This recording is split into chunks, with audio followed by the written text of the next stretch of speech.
বৰপেটা সত্ৰত পালিত দৌল মহোৎসৱৰ আজি তৃতীয় তথা অন্তিম ভৰদেউল আৰু আজিও এই সেৱা জনাবলৈ যথেষ্ট সংখ্যক লোক উপস্থিত হৈছে। আমাৰ লগত আজি তৃতীয় দিনৰ পৰম্পৰা সন্দৰ্ভত জনাবলৈ আছে। আমাৰ লগত আছে বৰপেটা সত্ৰৰ বুঢ়াসতীয়া ডক্টৰ বাবুল চন্দ্ৰ দাস।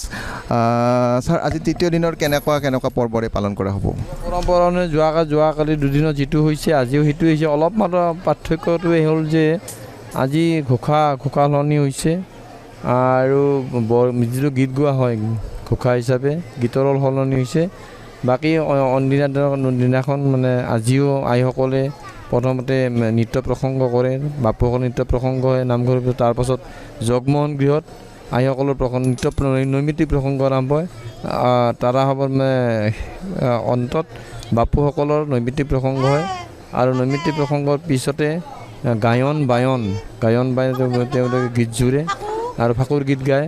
আজি সন্ধিয়া 7:20 পিছত উত্তৰ ফাল্গুনী নক্ষত্ৰই হস্তা নক্ষত্ৰত প্ৰৱেশ কৰিব আৰু তাৰ লগে লগে ভৰদৌলৰ সামৰণি পৰিব। আপুনি ক'ৰ পৰা আহিছে? মই বৰপেটাৰে হয়। আৰু আপুনি বৰপেটাৰ হৈ মানে দৌলৰ অনুভৱটো কেনেকুৱা আপোনাৰ? দৌলৰ অনুভৱ সদায় সুকীয়া। ক'ব গ'লে এইবাৰ 5দিনীয়া দৌল হিচাপে অকণমান মানুহৰ ভিৰ কমিছে, যিটো দিন বেছি হৈ গৈছে।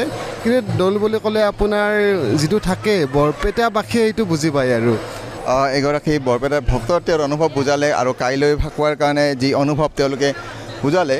আৰু বৰপেটাত এনেকৈয়ে দৌলৰ বা ফাকুৱাৰ প্ৰস্তুতি চলিছে কাইলৈৰ কাৰণে। আজি অন্তিম ভৰদেউল। Arupjyoti Mahanta, DD news, Barpeta.